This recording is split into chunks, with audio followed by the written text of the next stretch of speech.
Hier ben ik eind 2018, begin 2019 aan begonnen.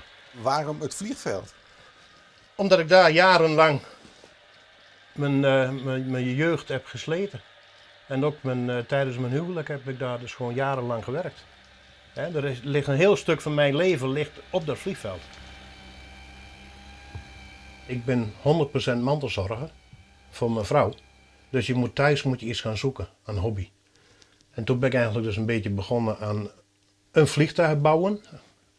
En dat was de eerste vliegtuig, die staat daar in de hangar. En toen had ik zoiets van, ja, waarom ga ik eigenlijk het hele vliegveld niet bouwen? Het kan nog perfecter, laat ik het zo zeggen. Dus ik ga dit weer helemaal opnieuw doen. En ik ga het helemaal weer anders inrichten om het nog perfecter te krijgen. Nee.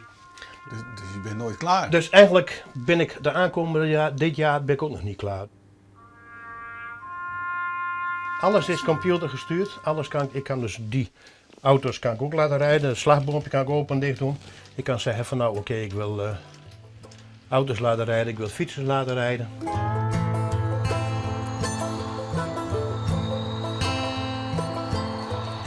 Maar hoeveel tijd zit u hier? Ik zit meer beneden met het bouwen van modellen. Want het spelen vind ik eigenlijk helemaal niet interessant. Kijk, mensen met treintjes, die zeggen van nou, die gaan echt zitten, die gaan echt de treinen laten rijden en dat. Ik vind het leuk dat alles werkt en daar gaat het ook om. Alles moet werken. Dat is het mooie. Het is het uitdenken hoe je het laat werken.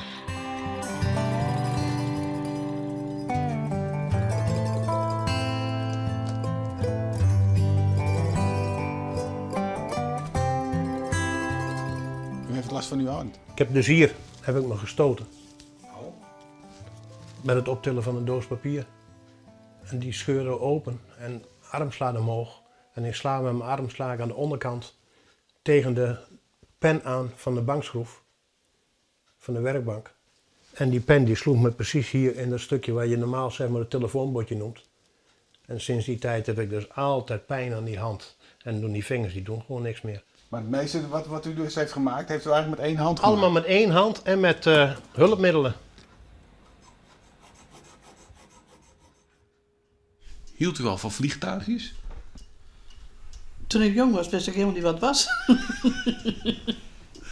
Ja, toen heb ik mijn man leren kennen natuurlijk nog.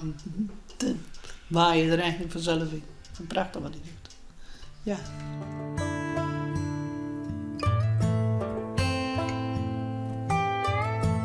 Zoals je dus hier ook ziet, alles in de cockpit, tot aan de kleinste lampjes en metertjes toe. Alles moet branden en alles moet werken. Dit vind ik het leukste werk, ja. En als het helemaal af is, dan heb ik zoiets, nou ja, het is klaar. Ik ga weer wat nieuws bedenken.